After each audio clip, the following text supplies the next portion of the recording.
Cartoons.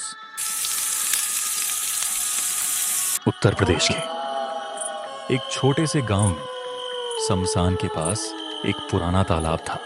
गांव वाले कहते थे, सूरज ढलने के बाद उस तालाब के पास कोई नहीं जाता। लोग मानते थे कि रात में तालाब का पानी खुद ब खुद हिलने लगता है। लेकिन उस रात एक गलती हो गई।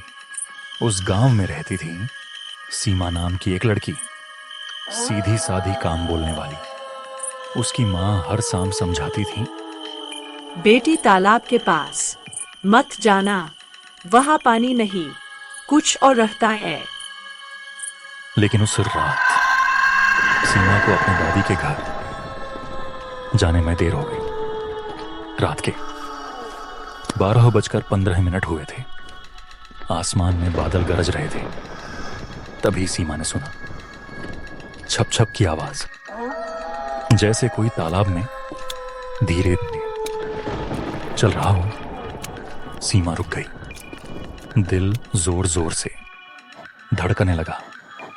तालाब के पास पहुंचते ही उसने देखा पानी बिल्कुल शांत था, लेकिन बीच बीच में गोल गोल लहरें बन रही थी। और तभी पानी के अंदर से एक औरत का चेहरा उभरा। बाल पानी में फैले हुए थे, आंखें खुली और योंठ हिलते हुए सीमा पीछे हटना चाहती थी, लेकिन उसके पैर जमीन में जैसे जम गए हों। वो औरत बोली, मुझे इसी तालाब में डुबोकर मारा गया था। और अचानक पानी का रंग हल्का हल्का लाल होने लगा। सीमा की चीख निकली। सीमा चीखती हुई अपने बिस्तर से उठती है। सांस ऊपर नीचे हो रही थी, धड़कनें तेज हो चुकी थीं। उसका शरीर पूरा पसीने में डूबा था। आवाज सुनकर मां तेजी से दौड़ती हुई आती है और उसके चेहरे पर कटने का निशान देखकर डर जाती है और बोलती है, ये तेरे चेहरे पर कटने का निशान कैसे हुआ ये? डर के साथ सीमा हैरान भी थी, क्योंकि जब वो उठी थी तो अपने आप को बिस्तर पर ही पाई थी। तभी सीमा बोलती है, माँ मुझे कुछ भी याद नहीं, मैं जब उठी तो बिस्तर पर ही थी। सीमा सब कुछ भूल चुकी थी। वो सपने, वो तालाब, वो चुड़ैल, कुछ भी याद नहीं था। सीमा की मां वहां से सोने के लिए चली जाती है। रात के करीब 1 बजे सीमा की मां घर में सोई थी। तभी दरवाजा खुलने की आवाज से उसकी नींद खुल जाती है। वह उठ के जो देखी, उसका दिल दहल गया। सामने आरती जा रही थी, जैसे किसी के वश में हो। आसमान में चांद कभी दिखता तो कभी बादलों के बीच छुप जाता। सीमा की आंखें अब पूरी तरह सफेद हो चुकी थी। सीमा की मां सीमा के पीछे पीछे जा रही थी। कुछ दूर जाने के बाद सीमा अचानक गायब हो जाती है। माँ, तुझे यहाँ नहीं आना चाहिए था। आवाज ठीक पीछे से आई थी। जैसे ही पीछे मुड़कर देखा, सामने जो था किसी भयानक से कम नहीं था। सीमा की बड़ी बड़ी आंख, डरावने लंबे लंबे दांत। ऐसा लग रहा था जैसे वो सीमा नहीं, कुछ और हो।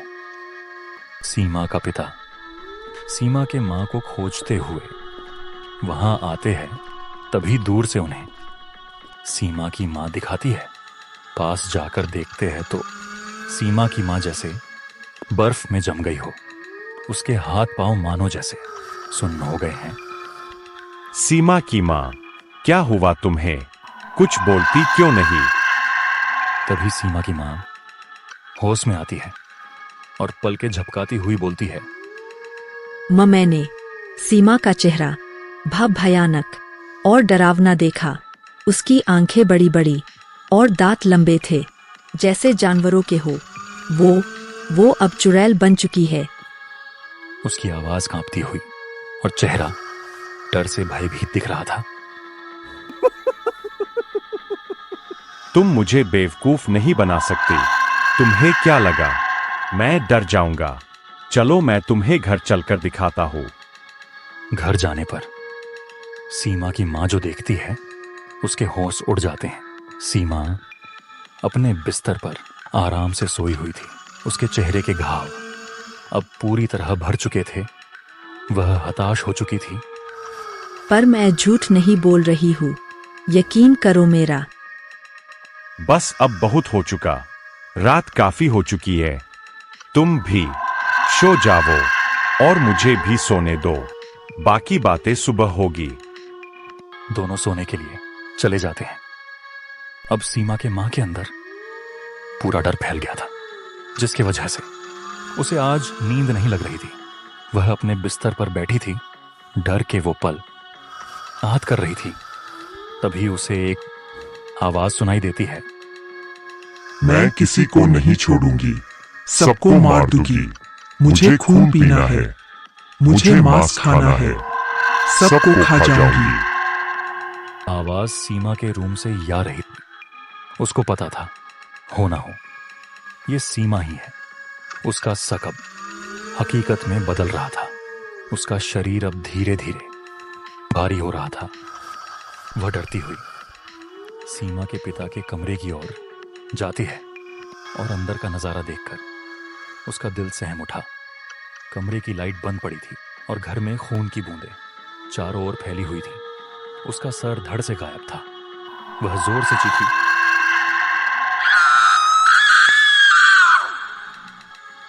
वह तेजी से सीमा की कमरे की ओर भागी, पर अंदर का नजारा भयानक और दिल दहला देने वाला था। सीमा के हाथ में उसके पापा का सर पड़ा था। उसके हाथों से खून की बूंदें जमीन पर गिर रहा था। वह घबराई हुई सांसों के साथ घर से बाहर भागी। पीछे दरवाजा अपने आप जोर से बंद हो गया। चारों तरफ घना अंधेरा था। पेड़ों की परछाइयां जमीन पर ऐसे फैल रही थी जैसे कोई उसका पीछा कर रहा है। हवा ठंडी थी, लेकिन उसके माथे पर पसीना था। वह बीच रास्ते में आकर रुक गई। ना आगे कुछ साफ दिख रहा था, ना पीछे लौटने की हिम्मत थी। कहीं से पत्तों के रगड़ने की आवाज आई। उसने कांपते हुए पीछे मुड़कर देखा, कोई नहीं। अचानक उसे लगा जैसे किसी ने बहुत धीरे से उसका नाम पुकारा।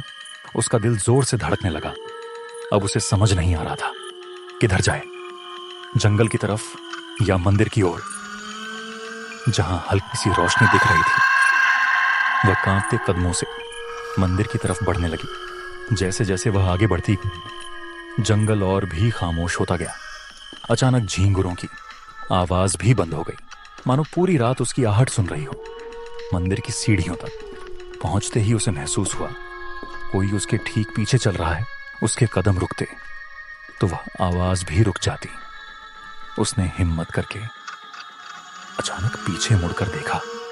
घना अंधेरा, लेकिन दो लाल चमकती आंखें पेड़ों के बीच टिमटिमा रही थीं। उसकी चीख गले में ही अटक गई। मंदिर के अंदर से घंटी अपने आप बजने लगी। दरवाजा धीरे धीरे खुला और भीतर से हल्की पीली रोशनी बाहर फैलने लगी। वह डर और उम्मीद के बीच फंसी खड़ी थी। तभी उसके कान के पास ठंडी सांसों की आहट आई। वापस मत जाना। उसके कंधे पर किसी बर्फ जैसे ठंडे हाथ का स्पर्श हुआ और अगले ही पल मंदिर के अंदर रखी मूर्ति की आंखों से खून की एक पतली धारा बहने लगी। अब रास्ता सिर्फ दो थे, मंदिर के अंदर या फिर उस अंधेरे जंगल में, जहां वो लाल आंखें उसका इंतजार कर रही थी।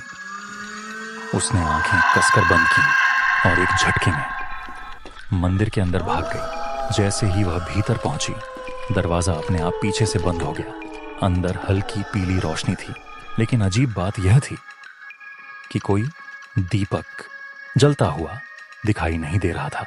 मूर्ति के सामने फूल बिखरे थे और जमीन पर ताजे खून की बूंदें उसकी सांसें तेज हो गईं। अचानक मंदिर की घंटी बहुत तेजी से बजने लगी। वह घुटनों के बल बैठ गई। ए भगवन, मुझे बचा लीजिए, उसने मेरे परिवार को मार डाला। वह रोती हुई बोली और बैठे बैठे वही सो गई। सुबह हुआ, चारों ओर उजाला हो गया। जैसे ही उसकी नींद खुली, सामने पति और बेटी। सीमा को देखकर भगवान को धन्यवाद किया, फिर घर चले गए।